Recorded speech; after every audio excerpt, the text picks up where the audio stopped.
ওম শান্তি। আজিৰ তাৰিখ 10 মে' 2025 বৰ্ষ। প্ৰাতঃ মুৰলী বাপদাদা মধুবন। আজিৰ পিতাৰ অমৃতবাণী হৈছে, মৰমৰ সন্তানসকল, জ্ঞানৰ সাৰ কথাবোৰ স্মৃতিত ৰাখা, তেতিয়া আনন্দিত হৈ থাকিবা। তোমালোক এতিয়া স্বৰ্গৰ দুৱাৰত থিয় হৈ আছা। বাবাই মুক্তি জীৱন মুক্তিৰ মাৰ্গদৰ্শন কৰাই আছে। আৰু আজিৰ প্ৰশ্ন, নিজৰ ৰেজিষ্টাৰ ঠিকে ৰাখিবলৈ কোনটো মনোযোগ নিশ্চয় দিব লাগে? নিজৰ ৰেজিষ্টাৰ ঠিকে ৰাখিবলৈ কোনটো মনোযোগ নিশ্চয় দিব লাগে? পিতাই উত্তৰত কৈছে, মনোযোগ দিব লাগে যে মন, বাণী, কৰ্মৰে কাকো দুখটো নিদিলো। নিজৰ স্বভাৱ অতি উত্তম অমায়িক হ'ব লাগে। মায়াই যাতে নাক কাণত ধৰি এনেকুৱা কোনো কৰ্ম কৰাই নিদিয়ে, যাৰ বাবে কোনোবাই দুখ পায়। যদি দুখ দিয়া, তেন্তে বহুত অনুতাপ কৰিবলগীয়া হ'ব। ৰেজিষ্টাৰ বেয়া হৈ যাব। আৰু আজিৰ গীত, নয়নহীন কো ৰাহ দিখাও প্ৰভু। নয়নহীন কো ৰাহ দিখাও প্ৰভু। নয়নহীনক মাৰ্গদৰ্শন কৰা প্ৰভু। ওম শান্তি। পিতাই বহি সন্তানসকলক বুজাই বহুত সহজ মাৰ্গৰ বিষয়ে বুজোৱা হয়, তথাপিও সন্তানসকলে উজুটি খাই থাকে। ইয়াত বহি আছে, গতিকে বুজি পায় যে আমাক পিতাই পঢ়াই শান্তিধামলৈ যোৱাৰ ৰাস্তা দেখুৱাই। বহুত সহজ। পিতাই কয়, দিনে ৰাতিয়ে যিমান সম্ভৱ স্মৃতিত থাকিবা। সেই ভক্তিমাৰ্গৰ যাত্ৰা ভৰিৰ দ্বাৰা হয় আৰু বহুত ঠেলা গটা খাবলগীয়া হয়। ইয়াত তোমালোক বহি থাকিও স্মৃতিৰ যাত্ৰাত আছা, এইটো পিতাই বুজাইছে।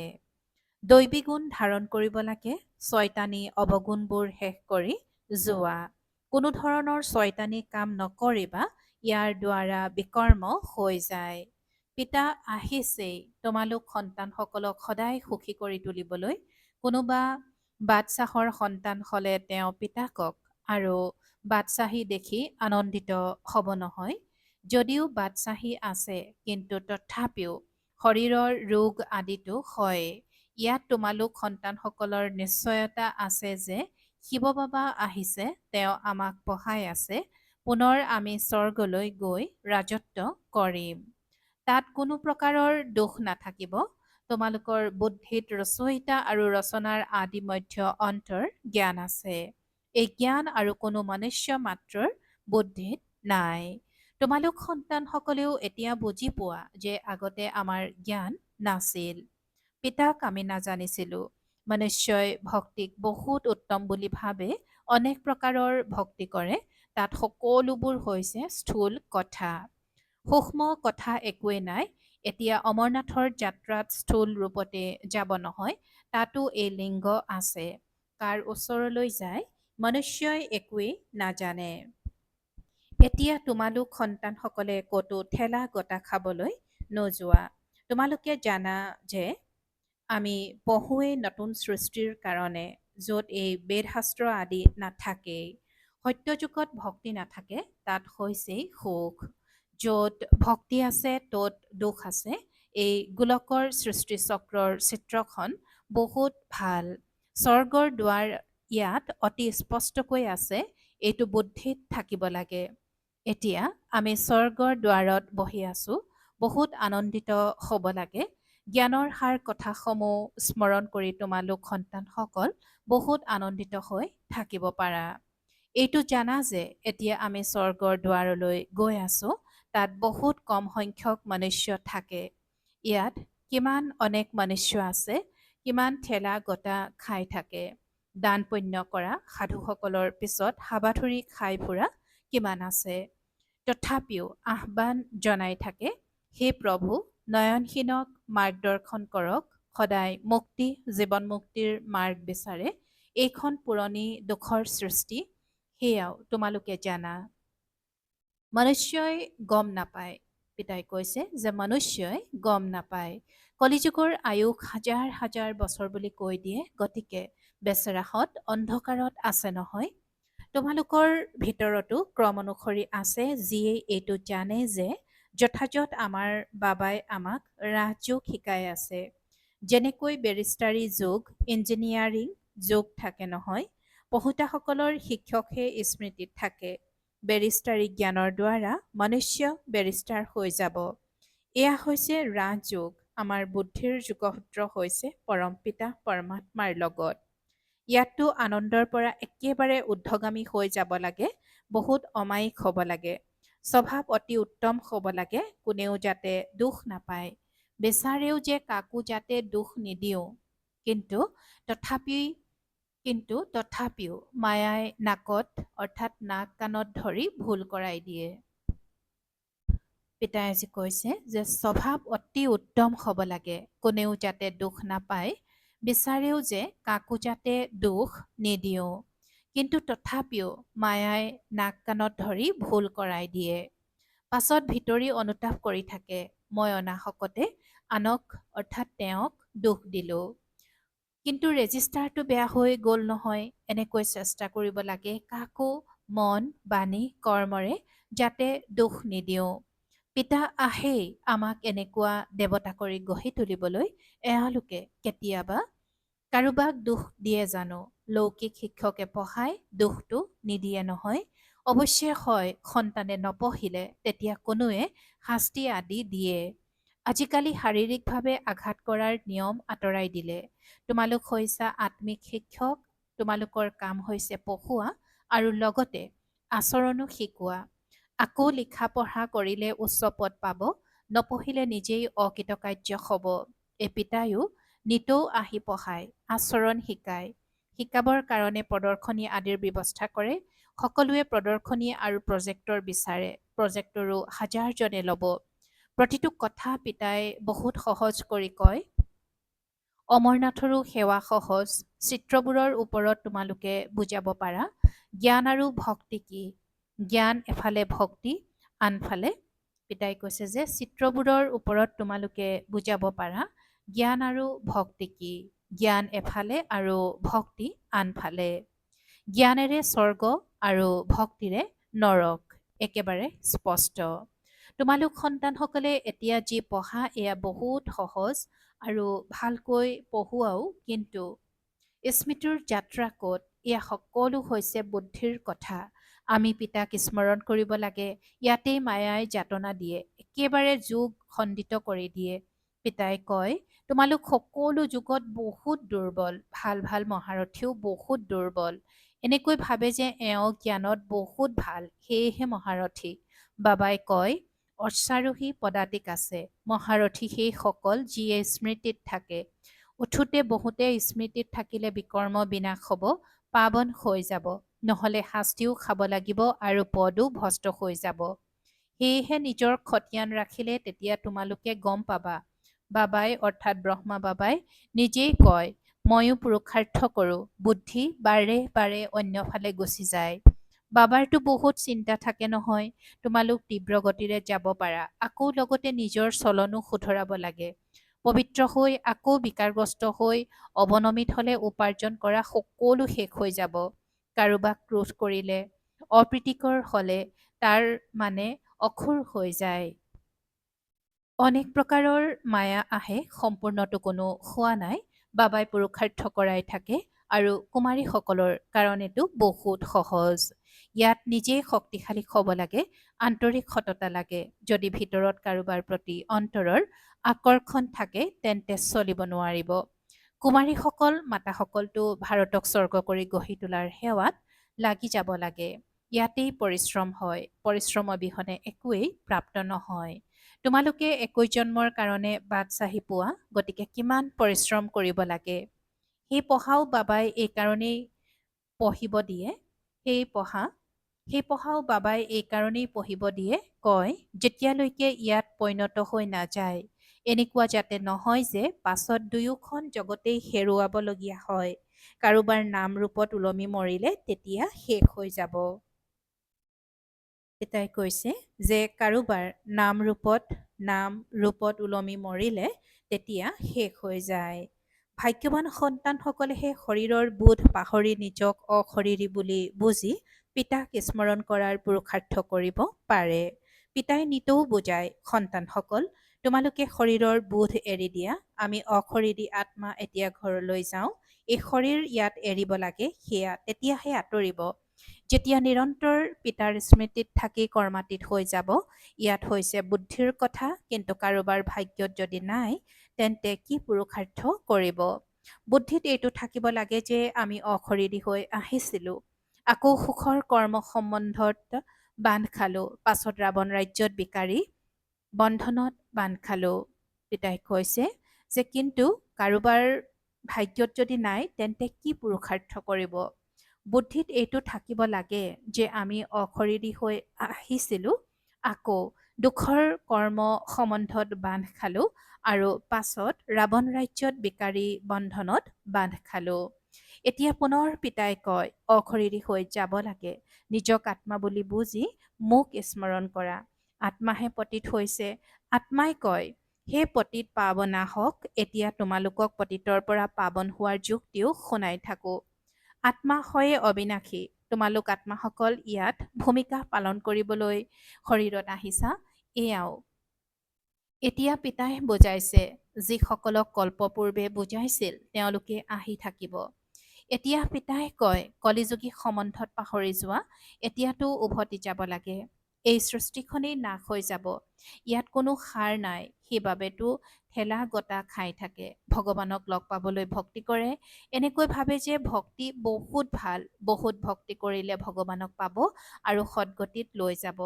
এতিয়া তোমালোকৰ ভক্তি সম্পূৰ্ণ হ'ল। তোমালোকৰ মুখেৰে হে ৰাম, হে ভগৱান, এই ভক্তিৰ শব্দবোৰো যাতে উচ্চাৰিত নহয়।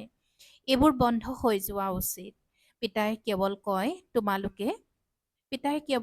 কয় যে মোক স্মৰণ কৰা। এই সৃষ্টিখনেই তমোপ্ৰধান। পিতাই কৈছে যে এই সৃষ্টিখনেই তমোপ্ৰধান। শতপ্ৰধান সত্যযুগত থাকে। সত্যযুগ হৈছে আৰোহণ কলা, আকৌ অৱৰোহণ কলা হয়। ত্ৰেতাকো বাস্তৱত স্বৰ্গ বুলি কোৱা নহয়, স্বৰ্গ কেৱল সত্যযুগকহে কোৱা হয়। তোমালোক সন্তানসকলৰ বুদ্ধিত আদি মধ্য অন্তৰ জ্ঞান আছে। আদি অৰ্থাৎ আৰম্ভণি, মধ্য অৰ্থাৎ আধা, তাৰ পাছত অন্ত। মধ্যত ৰাৱণ ৰাজ্য আৰম্ভ হয়। পিতা ভাৰতলৈকে আহে। ভাৰতহে পতিত আৰু পাৱন হয়। ৮৪ জন্মও ভাৰতবাসীয়ে লয়। বাকীটো ক্ৰমানুসৰি ধৰ্মাৱলম্বীসকল আহে। বৃক্ষ বৃদ্ধি হৈ গৈ থাকে আৰু পুনৰ সেই সময়তে আহিব। এই কথাবোৰ অন্য কাৰো বুদ্ধিত নাথাকিব। তোমালোকৰ মাজতো সকলোৱে ধাৰণ কৰিব নোৱাৰে। এই ৮৪ চক্ৰ বুদ্ধিত থাকিলে তেতিয়াও আনন্দিত হৈ থাকিব। এতিয়া বাবা আহিছে আমাক লৈ যাবৰ কাৰণে। সঁচা প্ৰেমিক আহিছে, যাক আমি ভক্তি মাৰ্গত বহুত স্মৰণ কৰিলো। তেওঁ আহিছে আমাক অৰ্থাৎ আত্মাসকলক উভতাই লৈ যাবলৈ। মনুষ্য মাত্ৰেই এইটো নাজানে যে শান্তি বুলিনো কাক কোৱা হয়। আত্মাটো হৈছেই শান্তস্বৰূপ। এই কৰ্মেন্দ্ৰিয়সমূহ প্ৰাপ্ত কৰিলে তেতিয়া কৰ্ম কৰিবলগীয়া হয়। পিতা যি শান্তিৰ সাগৰ হয়, তেওঁ সকলোকে লৈ যায়। তেতিয়া সকলোৱে শান্তি পাব। সত্যযুগত তোমালোকৰ শান্তিও আছে, সুখো আছে। বাকী সকলো আত্মা শান্তিধামলৈ গুচি যাব। পিতাকহে শান্তিৰ সাগৰ বুলি কোৱা হয়। এইটো বহুত সন্তানে পাহৰি যায়। কিয়নো দেহ অভিমানত থাকে, দেহী অভিমানী নহয়। পিতাই শান্তিটো সকলোকে দিয়ে নহয়। চিত্ৰত সংগমত গৈ দেখুওৱা, এই সময়ত সকলো অশান্ত। সত্যযুগত ইমানবোৰ ধৰ্ম নাথাকিবই। সকলো শান্তিলৈ গুচি যাব। তাত হিয়া ভৰাই শান্তি পায়। তোমালোকৰ বাদশ্বাহীত শান্তিও আছে আৰু সুখো আছে। সত্যযুগত তোমালোকৰ পবিত্ৰতা, সুখ, শান্তি সকলোবোৰ আছে। মৰমৰ ঘৰখনক মুক্তিধাম বুলি কোৱা হয়। তাত পতিত দুখী নাথাকিব। দুখ সুখৰ কোনো কথা নাই, গতিকে শান্তিৰ অৰ্থ বুজি নাপায়। ৰাণীৰ ডিঙিৰ হাড়ৰ দৃষ্টান্ত দিয়ে নহয়। এতিয়া পিতাই কয়, শান্তি সুখ সকলো লোৱা, আয়ুষ্মান ভৱ, তাত নিয়ম অনুসৰি সন্তানো হ'ব। সন্তান প্ৰাপ্তিৰ বাবে কোনো পুৰুষাৰ্থ কৰিবলগীয়া নহয়। শৰীৰ এৰাৰ সময়ত সাক্ষাৎকাৰ হৈ যায়। পিতাই কৈছে যে শৰীৰ এৰাৰ সময়ত সাক্ষাৎকাৰ হৈ যায় আৰু শৰীৰ আনন্দেৰে এৰি দিয়ে। যেনেকৈ বাবা অৰ্থাৎ ব্ৰহ্মা বাবা আনন্দিত হৈ থাকে নহয় যে শৰীৰ এৰি মই এয়া হ'মগৈ, এতিয়া পঢ়ি আছো। তোমালোকেও জানা আমি সত্যযুগলৈ যাম। সংগমতে তোমালোকৰ বুদ্ধিত এইটো থাকে। তেন্তে কিমান আনন্দিত হৈ থাকিব লাগে। যিমান উচ্চ পঢ়া সিমান আনন্দ। আমাক ভগৱানে পঢ়ায়। লক্ষ্য উদ্দেশ্য সন্মুখত আছে। গতিকে কিমান আনন্দিত হ'ব লাগে। কিন্তু আগবাঢ়ি গৈ থাকোঁতে বাগৰি পৰে। তোমালোকৰ সেৱা বৃদ্ধি তেতিয়াহে হ'ব যেতিয়া কুমাৰীসকল কৰ্মক্ষেত্ৰত আহিব।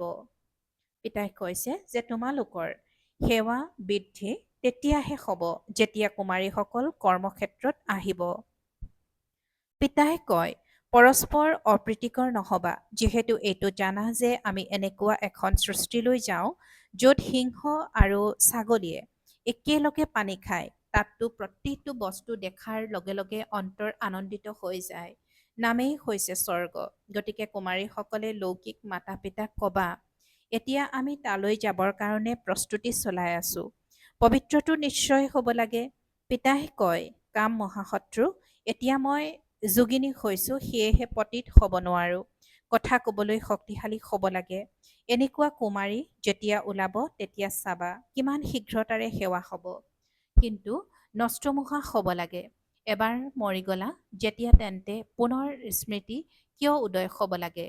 কিন্তু বহুতৰে ঘৰ সন্তান আদিৰ স্মৃতি আহি থাকে। তেতিয়া পিতাৰ সৈতে যোগসূত্ৰ কেনেকৈ গঢ়ি উঠিব। ইয়াততো এইটোৱেই বুদ্ধিত থাকিব লাগে যে মই বাবাৰ হওঁ। এই পুৰণি সৃষ্টিৰ বিনাশ সমাগত। পিতাই কয় মোক স্মৰণ কৰা ভাল বাৰু। অতি মৰমৰ কল্পৰ পাছত পুনৰাই মিলিত হোৱা সন্তানসকলৰ প্ৰতি মাতা পিতা বাপ-দাদাৰ স্নেহপূৰ্ণ স্মৰণ আৰু সুপ্ৰভাত। আত্মিক পিতাৰ আত্মিক সন্তানসকলৰ প্ৰতি নমস্কাৰ আৰু আত্মিক সন্তানসকলৰ আত্মিক মাত পিতা আৰু বাপ-দাদাৰ প্ৰতি স্নেহপূৰ্ণ স্মৰণ আৰু সুপ্ৰভাত আৰু নমস্কাৰ নমস্কাৰ নমস্কাৰ। আৰু আজিৰ ধাৰণাৰ বাবে মুখ্য সাৰ প্ৰথমতে নিজৰ উচ্চ ভাগ্য গঢ়িবৰ কাৰণে যিমান সম্ভৱ অশৰীৰী হোৱাৰ অভ্যাস কৰিব লাগে। শৰীৰৰ বোধ যাতে একেবাৰে পাহৰি যোৱা, কাৰো নাম ৰূপ যাতে স্মৃতিলৈ নাহে, এইটো পৰিশ্ৰম কৰিব লাগে। দ্বিতীয়তে নিজৰ চাল চলনৰ খতিয়ান ৰাখিব লাগে। কেতিয়াও আখৰিক আচৰণ কৰিব নালাগে। আন্তৰিক সততাৰে নষ্টমোহা হৈ ভাৰতক স্বৰ্গ কৰি গঢ়ি তোলাৰ সেৱাত লাগি যাব লাগে। আৰু আজিৰ বৰদান মায়াৰ মাৰ্জিত ৰূপৰ বন্ধনৰ পৰা মুক্ত বিশ্বজিৎ জগতজিৎ হোৱা। মায়াৰ মাৰ্জিত ৰূপৰ বন্ধনৰ পৰা মুক্ত বিশ্বজিৎ জগতজিৎ হোৱা। আৰু আজিৰ বৰদানৰ ব্যাখ্যা মোৰ পুৰুষাৰ্থ, মোৰ উদ্ভাৱন, মোৰ সেৱা, মোৰ অনুভূতিৰ সংবেদন ক্ষমতা, মোৰ গুণ ভাল, মোৰ নিৰ্ণয় শক্তি বহুত ভাল, এই মোৰ বোধেই হৈছে মায়াৰ মাৰ্জিত ৰূপ। মায়াই এনেকুৱা যাদু মন্ত্ৰ কৰি দিয়ে যে তোমাৰ বোধকো মোৰ কৰি দিয়ে। সেইকাৰণে এতিয়া এনেকুৱা অনেক বন্ধনৰ পৰা মুক্ত হৈ এক পিতাৰ সম্বন্ধত আহি যোৱা। তেতিয়া মায়াজিত হৈ যাবা। মায়াজিতেই প্ৰকৃতিজিত, বিশ্বজিত বা জগতজিত হয়। তেওঁলোকে এক ছেকেণ্ডৰ অশৰীৰী হোৱাৰ নিৰ্দেশনা সহজে আৰু স্বতঃ কাৰ্যত ৰূপায়িত কৰিব পাৰে। আৰু আজিৰ শ্লোগান বিশ্ব পৰিৱৰ্তক তেওঁৱেই, যিয়ে যিকোনো লোকৰেই নেতিবাচক প্ৰৱণতাক ইতিবাচকলৈ পৰিৱৰ্তন কৰি দিয়ে।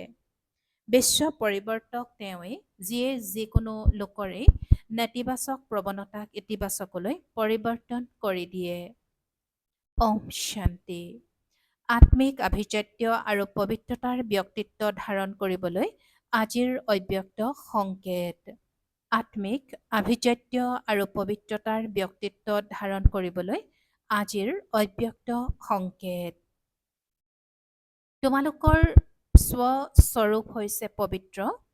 তোমালোকৰ স্বস্বৰূপ হৈছে পবিত্ৰ। স্বধৰ্ম অৰ্থাৎ আত্মাৰ প্ৰথম ধাৰণা হৈছে পবিত্ৰতা। স্বদেশ পবিত্ৰ হয়। স্বৰাজ্য পবিত্ৰ ৰাজ্য। স্বস্মাৰক পৰম পবিত্ৰ পূজ্য। কৰ্মেন্দ্ৰিয়ৰ অনাদি স্বভাৱ হৈছে সুকৰ্ম। স্বৰাজ্য পবিত্ৰ ৰাজ্য। স্বস্মাৰক পৰম পবিত্ৰ পূজ্য। কৰ্মেন্দ্ৰিয়ৰ অনাদি স্বভাৱ হৈছে সুকৰ্ম। মাথো এইটোৱে সদায় স্মৃতিত ৰাখা, তেতিয়া পৰিশ্ৰম আৰু কষ্টৰ পৰা মুক্ত হৈ যাবা।